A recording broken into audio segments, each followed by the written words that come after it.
Hello,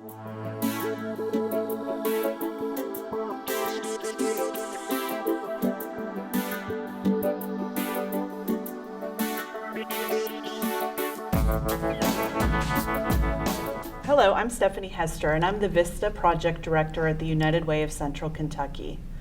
Today we're going to talk about some of the highlights at the VISTAs in our community and the impact that they make. United Way of Central Kentucky has been sponsoring a VISTA program since 2007. VISTA stands for Volunteers in Service to America, a project that was signed into legislation 50 years ago to fight poverty domestically.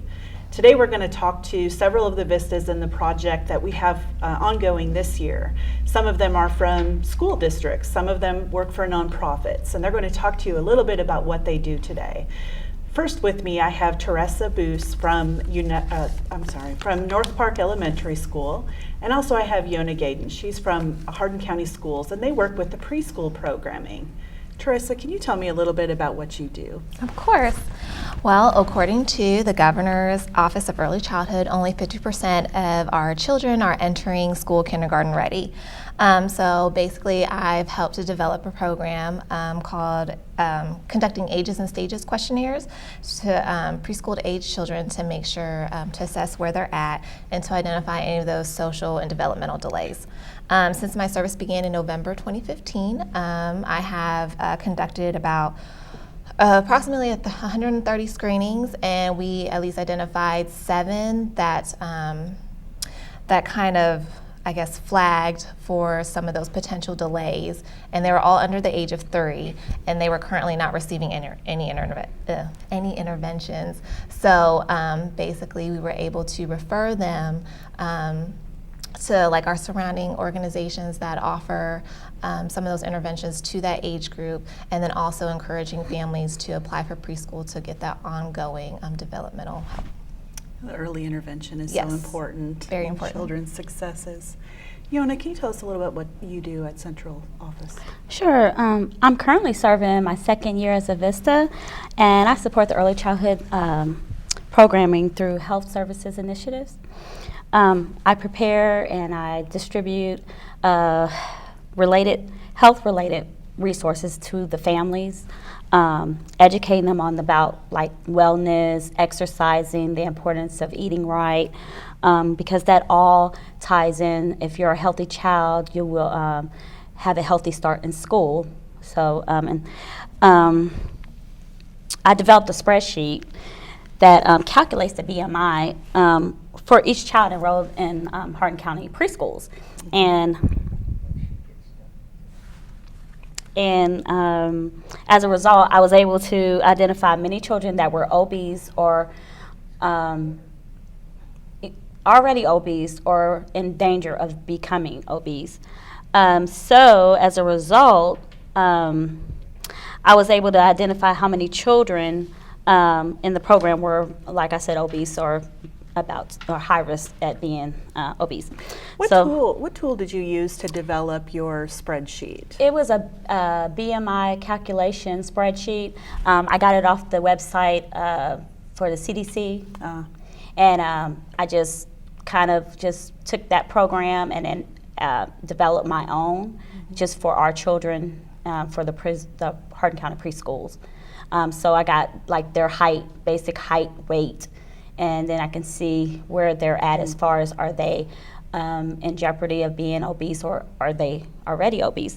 So as a result, I was able to identify the children, and then I developed development of gross motor activities. I'm sorry, for obese children is very important. It's a priority of mine. So I led a playground revitalization project at Howard Valley Elementary School. That was my first year. And I had volunteers from Accabono, UPS, some of our other VISTAs got involved, and then we even had the Girl Power at Howard Valley Elementary School to come and help out and clean up and all that. Wonderful. So. Wonderful.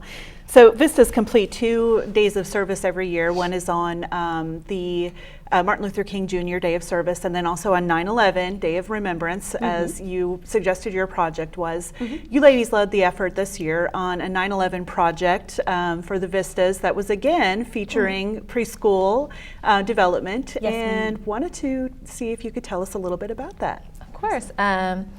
This one was called the Born Learning Trail, and the Born Learning Trail augments the Born Learning Academy that is at North Park Elementary, and it provides preschool age like a family-oriented activity for those that have children age 5 and under. The Born Learning Academy offers about 6 monthly sessions during the school year for families to gather, to have dinner together, to be educated about early learning, and then of course prepare children for success in school. So in addition to this Born Learning Academy, there's a supplemental activity, which is the Born Learning Trail, and it's kind of like an on-the-go learning all year round. And of course this is installed on North Park, on the North Park property. This trail was made possible by our generous community, who provided in-kind donations in the form of building materials and supplies to make this trail a success. Labor was provided by Bill Adams' company called Fence and Decks 1327. He helped out tremendously by taking up, the bulk of the work by installing those posts for us and stuff like that. And then to kind of like polish it a little bit, we had other donations from Don's Lumber, E-Town Paint and Decorating Center, CAD Metals, the Home Depot, and sign makers. Refreshments were also provided by Chick-fil-A. Nice. and Ben's Produce on the day of installation. So our volunteers were very much taken care of in the food department. Everybody was nourished and everybody enjoyed it. And furthermore, we applied for the Service for Peace grant, and that was great because that just allows us to take the Born Learning Trail even further by allowing us to dress it up a little bit. Nice. So we decided on installing, providing a bench for families to kind of like rest and stuff like that. And with that is going to be kind of like a little free library where there will be free books in there for families that can freely come, read books. They can read it on the trail while they're sitting there. They can take it with them, or they can even bring books to exchange just like a library. Now, can any child use that, or is that just children that go to North Park Elementary? Any child. It's like this is a community project. It's on North Park's, campus or property because, that's where, at least the northern end of the county, where all of our preschool children reside. But of course, it's open to any family that wants to come. It's open all year round, so just come there, look for the signs, walk the trail. Wonderful. Take a book. Feel free to exchange. Sounds like a success. Exchange. So, yes. We're just trying to encourage all those areas of early development. Wonderful. And Yona, I know that you did a little bit of work to augment, again, the Born Learning Academy. Can you tell us a little bit about that? Yeah, Coles actually has a donating program, and they donate books and stuffed animals, and the stuffed animals actually go with the books. So while you're reading to the child, you see the books. Okay, so they donated over 100 books, over 50 stuffed animals, and it was in about almost $1,000 worth of in-kind donation when you calculate the books and the stuffed animals. Wonderful. I'm sure those preschool-age children really enjoyed that. Yes. I really appreciate hearing about all the things that you do to support preschool and early education. It's so important. Next, we would like to talk with another of our VISTAs, several of them actually, that do other important projects for nonprofits in our community. Next, we're going to meet Jenny Seeger. She works with a local nonprofit organization that mentors children after school. Jenny, can you tell us a little bit about what you do? Yes. Hi, I'm Jenny Seeger, Resource Development and Volunteer Coordinator VISTA at Mission Hope for Kids. Mission Hope collaborates with family resource and youth service centers in local school districts to identify at-risk youth participants. Students grades K through 12 benefit from tutoring, mentoring, family-style meals, and faith lessons in our after-school program. Also on site is a boutique filled with clothes, shoes, purses and hats where kids can do their own school shopping, and a small library where each child can pick out a book for their birthday. Wonderful. I've actually been in that boutique and enjoyed myself very much. It's set up to be so beautiful for the kids. So it is, well established that mentoring, improves and, the quality of life of children so much. Tell me a little bit about how you support your organization's mission. What do you do there? Sure. Mission Hope is a volunteer-led organization. We serve 185 local students. We only have 1 staff member and 163 volunteers. As a volunteer coordinator, I will recruit, train, and schedule volunteers. I'm also developing a recognition program for our volunteers because we couldn't do what we do to serve the local students in Hardin County without them. I also work to expand my organization's capacity to serve by identifying additional funding opportunities. And you can visit our website at www.missionhopeforkids.org to get involved in some of our fundraising opportunities. Thanks, Jenny. We appreciate you telling us about your worthwhile organization. I would like to also chat with Kristen a bit about what she does at the United Way. Great. My name is Kristen Ponton, and I serve United Way of Central Kentucky as their Resource Development VISTA. My ultimate goal is to cultivate and create new opportunities for businesses that we meet in the community for their employees to give. They can also volunteer or advocate for whatever cause is most important to them. Each time I'm able to connect with a new business or new agency in our community, this is building capacity for United Way of Central Kentucky. Okay, so you identify a company that is interested in becoming involved. What do you do then? So we plug them right into the network. This could come in many platforms. We could encourage them to volunteer and connect them with opportunities in the community to do so. This could be in the form of stuffing bags for some of our partners, such as Feeding America, filing papers, whatever the community needs. Through this, we also encourage them to host workplace campaigns.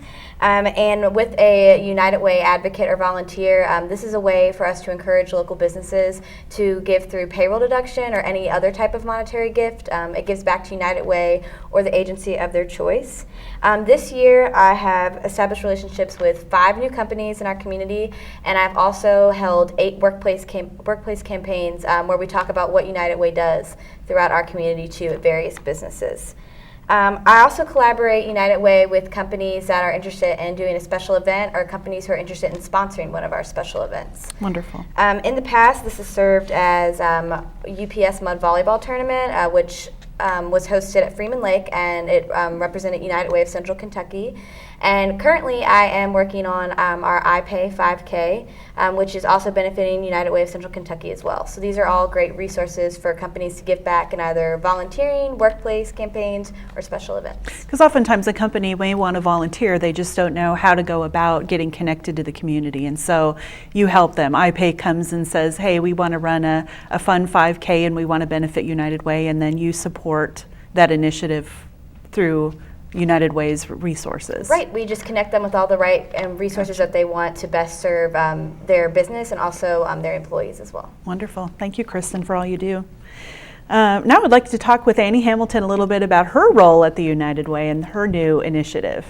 Hi, I'm Annie Hamilton. I am the 2-in-1 implementation VISTA for United Way of Central Kentucky. 2-in-1 is like 911. It's set aside by the FCC as a public human resource, and you would call it on the phone just like you would 911 or 411 for information. And it allows people to call 24 hours a day. There are 150 different languages that people will answer these calls in.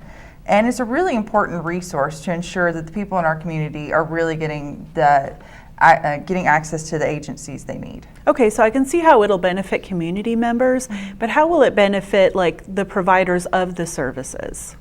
Well, that's a really good question. What it does is it creates an infrastructure that helps to alleviate off of the current nonprofit and government agencies by allowing these people to call one number and be referred by a specialist that is actually located here in Kentucky. Wonderful. So who does take those calls? Tell me a little bit about them. Well, like I said earlier, the referral specialists, they're trained in navigating this huge maze of human service agencies and programs. And the neat thing is, since 2013, 5.6 million people have called and been referred to 2-in-1. And then even in Kentucky alone, almost 38,000 people called 2-in-1. from August of 2015 to August of 2016. Wonderful. So what a valuable resource for our community to be able to just call one number for anything that you might need health and human services related. Yeah. Wonderful. Let's switch gears a little bit and not talk to a current VISTA, but to a VISTA alumni, Natalie Cubbage. All right, let us switch gears a little bit and talk to a VISTA alumni, Natalie Cubbage. Natalie, will you tell us a little bit about your VISTA year? Sure. I began as the Volunteer Engagement VISTA with United Way of Central Kentucky in March of 2015, so I've been gone a little bit. But I focused my efforts primarily on volunteer recruitment, pairing individuals, family groups, employee groups with volunteer opportunities, and also seeking out volunteer opportunities with our partnering agencies and also at community events and other things going on in our community. And also, probably my favorite part serving as a VISTA was coordinating events such as Give a Day for Hunger, Project United, and Day of Action. I've heard of Give a Day for Hunger. Can you tell me a little bit more about that? Sure. It was probably my favorite event to coordinate, and I still take part in it today, which is really, really great. But it's an initiative started by a young St. James student, Nate Jarbo, who saw a need in his community. Primarily the 600 Hardin County school students that are on Feeding America's Backpack program. So he thought, well, how can I help beyond the weekend that kids receive food at their school? Because they were just receiving it only on the weekends on Friday for the weekends. Right. Okay. Just for the weekends. So he thought, what happens when they go home for school for Christmas break, fall break, or question. spring break? So he went to United Way of Central Kentucky and asked, well, how can I help? So United Way, Nate, and other community members, they paired with Feeding America to come up with a volunteer event named Give a Day for Hunger. And first it started off as just a one-day event. It started on a Saturday, but now it has grown into a week-long event, Monday through Thursday and a Saturday. Wonderful. So in the fall of 2015, we actually moved it to that week-long event and had over 500 volunteers. That's children, families, employee groups, organizational groups. So it was a huge success. And after speaking with Amber Livers with Feeding America, we learned that over 600 volunteers showed up for this current fall event with Ashley Tiemann, the current VISTA, serving. That organizes that. Right. Wonderful. It's so important for kids to volunteer, and to have this initiative even developed by a child is just such a wonderful thing. It shows you what you can do in the community if you put your mind to it. So tell me what you feel like was your biggest accomplishment when you served the United Way for that year as a VISTA. Yeah. I think connecting and building relationships with so many people who just want to give back, I feel was my greatest accomplishment. And it seems like there's a whole lot more bad news. I guess when you watch the news all the time, it's all bad, it seems like. But in that line of work, I've gotten to connect with a lot of people who want to give back to their community. They put aside their differences and their thoughts, and they go in and help their community. If you want to look for good things, you can find good things in your community. Exactly. So tell me a little bit about what you're doing now after your year of service is completed, I guess in March 2016. Yes. You've been busy ever since? Very busy. Through the networking that I've done, I'm still in the nonprofit sector with CASA of the Heartland, and I serve as the Resource Development Director. CASA recruits, trains, and supports court-appointed volunteers to advocate on behalf of children who are abused or neglected in the Hardin County family court system. So my primary work is writing grants and finding funding opportunities for the organization, but also that piece that I served as a VISTA in recruiting volunteers for the organization. So you're all ready and set to go with your new position because you sort of knew how to take the work that you did at the United Way and then apply it to your new position. Right, and I think building capacity, it's run over from being a VISTA to also now as the Resource Development Director. Wonderful. Thank you for sharing with us what can happen after a year of VISTA service. Thanks, Stephanie. Last program year, United Way of Central Kentucky provided 15 VISTA members who served over 29,000 hours to build the capacity of 7 local nonprofit organizations. The VISTA program had a $1 million impact on our community and has brought over $5.7 million to our community since 2011. If you're looking for an opportunity where you can fight poverty by serving an organization that connects the community for a common good, consider VISTA. You can find out more by going to the United Way of Central Kentucky's website at unitedwayck.org or by calling the office at 270-737-6608. Thanks for joining us today for another episode of United Way Today. Have a great day.